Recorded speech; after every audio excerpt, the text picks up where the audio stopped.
it's not all about business here at Farm and Table New Orleans. There are a lot of fun things going on as well. We're talking about a chef's battle, something like you would see on Iron Chef, and also a Famboree, where children get to interact one-on-one with agriculture. TWILA's Karl Wiggers went to enjoy the fun side of this conference to bring it to you.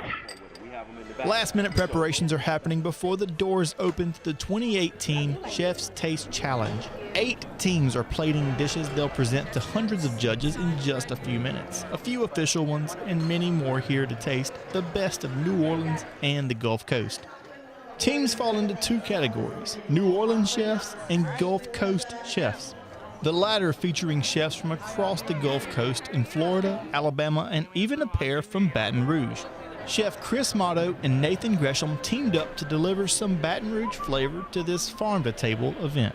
You know, we both use a lot of local ingredients, as many as we can, and so that's what this event is helping support, as well as putting Baton Rouge on the map. Motto had 2 familiar ingredients to work into this dish, one from the Louisiana Gulf and another donated from the Georgia Department of Agriculture. We got shrimp and collard greens in this draft, which is pretty awesome. So I wanted to utilize them as much as possible. Use the shrimp many different ways, collard greens a couple different ways. We have a pecan crusted shrimp. It's got a little bit of an andouille aioli on top, set over braised collard greens with a little bit of andouille. That's a shrimp head stuffed with a shrimp cornbread dressing. I want to use it as a vessel, as well as, again, put some more shrimp in there. And then finish off with a little collard green marmalade. So I hope y'all enjoy. I know they did, and judging by the line at Motto's table, so did the guests. Across the room, a chef representing Team New Orleans, Byron Bailey, was drawing quite the crowd with his mama's biscuits. Of course, that's not what attracted him to this competition. And giving back to the community, and specifically Edible School Garden, is a big thing for me. I work with Edible School Garden a lot outside of this event, and it's just an honor to help support. Portions of each ticket sold for this event go to support this local program raising up future chefs. Tim Hemphill is the Vice President for Sales and Marketing at the Marial Convention Center. He says that this partnership is vital for future generations to learn where their food comes from. One of our partners for this event is Edible Schoolyards.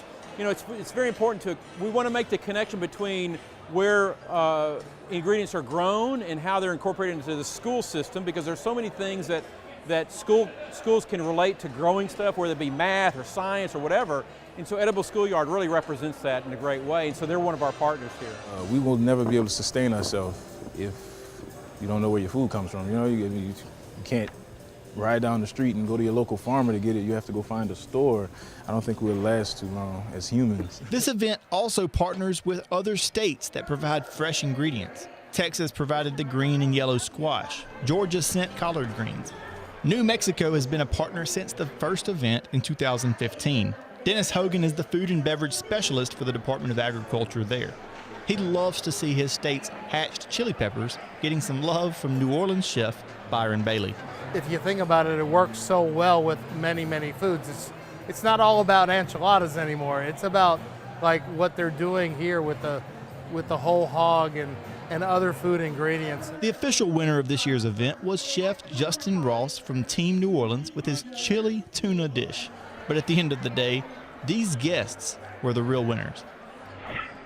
So let me talk a little bit about what happens at the Famboree, because we have North Shore High School here that has an ag department, and it's amazing to see the urban kids relate to the farm animals. They've never seen them before, they don't understand what happens, and when they see a chick or a sheep or a cow, it's like it opens up their minds to really how things work, and they take that with them, and it's one of those aha moments for, you know, when they go back home, they say, okay, you know, I know where this sweater came from because I helped shear a sheep this morning.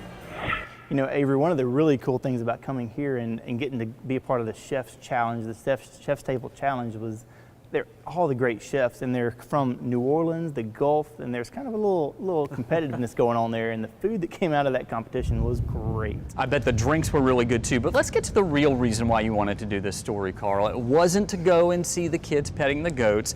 It wasn't to eat a bunch of fine food, which was good. It was to have a date night with your wife, wasn't it? It didn't hurt that she could come down and also enjoy it. Working hard for the Bureau, Karl. Doing what I can. Appreciate it. Thank you very much. So, Kristen, as you can see, this was a a good time, not only for folks to pass a good time, but also to learn about agriculture and how it literally gets to their plate.